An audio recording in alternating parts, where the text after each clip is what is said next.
سلام آقا، این ویدیو رو به عشق آیسان میگیرم. آیسی جون، امیدوارم که خوشت بیاد، بخندی. اول از همه این که اگه تو ایران بودی زندگیت این ریختی بود. درای ماشینت افقی باز نمیشد، عمودی باز میشد. بعد مجبور بودی یه لاستیک هم زیر کونت بذاری که قدت با پدال و کلاژ و گاز و ترمز یکی بشه. برار در رو میبندیم. از بین این 60 کلیدی که داریم کلید اصلی رو پیدا میکنیم، مستقیم توی دروازه ماشین رو میذاریم روی حالت پرواز. حالا میریم سراغ اثر انگشتش. فکر کنم اثر انگشتش اینجا باشه. بیلخ، اثر انگشت کجا بود حاجی؟ این اصلا اثر انگشت نداره. این فقط باید نگاه کنید دنده خلاص باشه، نره بخوره به سپر ماشین جلوی خار مادرش رو یکی کنه.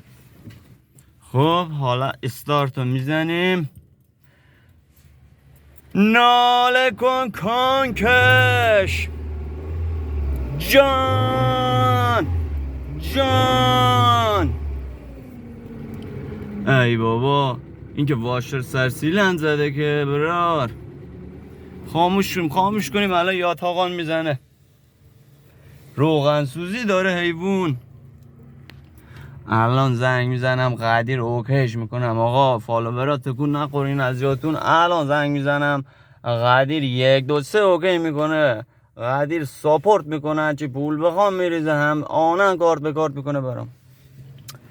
الو سلام قدیر، خوبی پاپی؟ پاپی این 10 تومنی که من 6 ماه پیش به تو دادم و بعد دیگه دهن ما رو سرویس کردی که.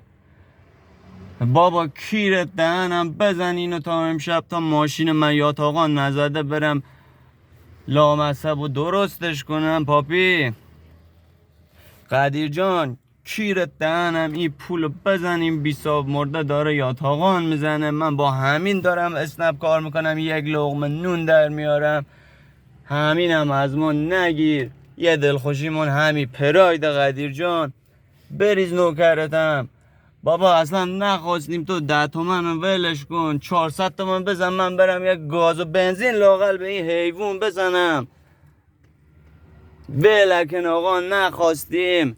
تو پولم نمیریزی، همون 400 تومنم نمیریزی. بی خیال بابا، ولکن جمع کن کست کونه تو. نخواستیم بابا.